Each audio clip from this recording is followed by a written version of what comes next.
সৃষ্টিৰ পৰিজ্ঞানৰ কাৰণে এই বকুলৰে সৃষ্টিৰ আচৰণত লীন যাব লাগিব প্ৰভু।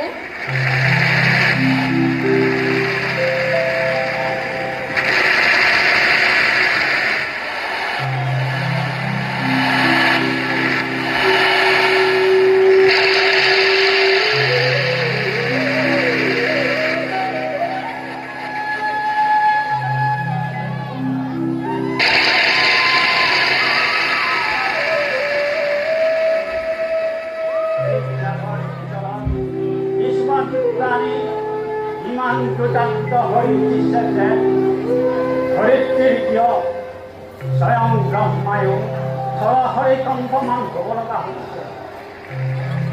ইয়াৰ এটা বিচাৰ কৰা সময়ে নহ'লে আপোনাৰ একেবাৰে লোক পাব। ধৰিত্ৰীৰ ৰূপ দেখি আমি সকলোৰে নিজকে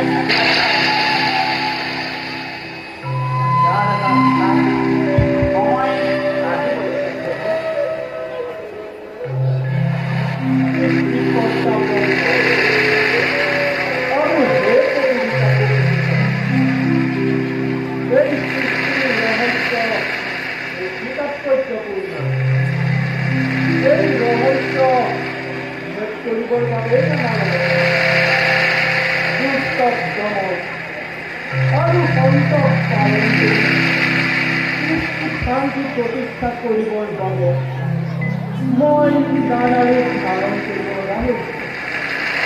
বৰ্তমান পাপ আৰু অসুৰৰ অত্যাচাৰৰ বাবে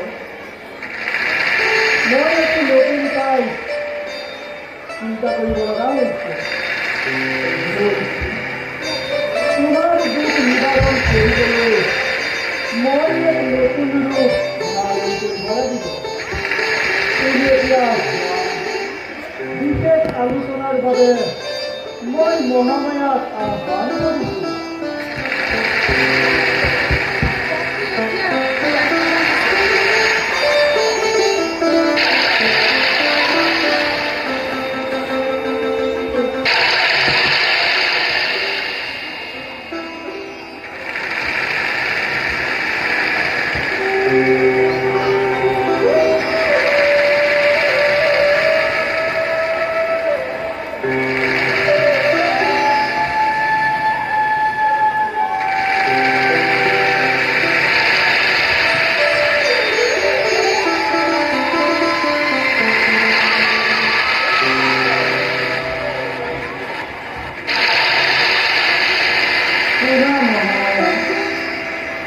অসুৰৰ অত্যাচাৰ সহ্য কৰিব নোৱাৰি বসুন্ধৰা সৃষ্টিৰ অটল গহ্বৰত যাব বিচাৰিছে।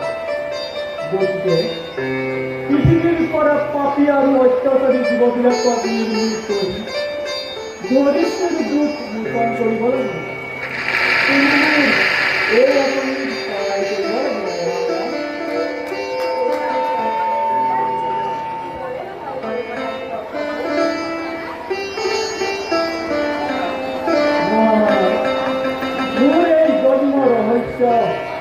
তাৎপৰ্যপূৰ্ণ গকুলৰ নন্দৰ ঘৰত মৃগমেয়া হৈ জন্মগ্ৰহণ কৰিলা। মৰিতে লোকে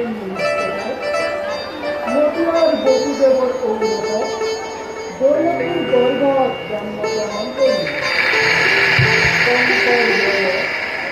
মুনি বসুদেৱে নন্দৰ ঘৰতকৈ তোমাক লৈ আনিলে।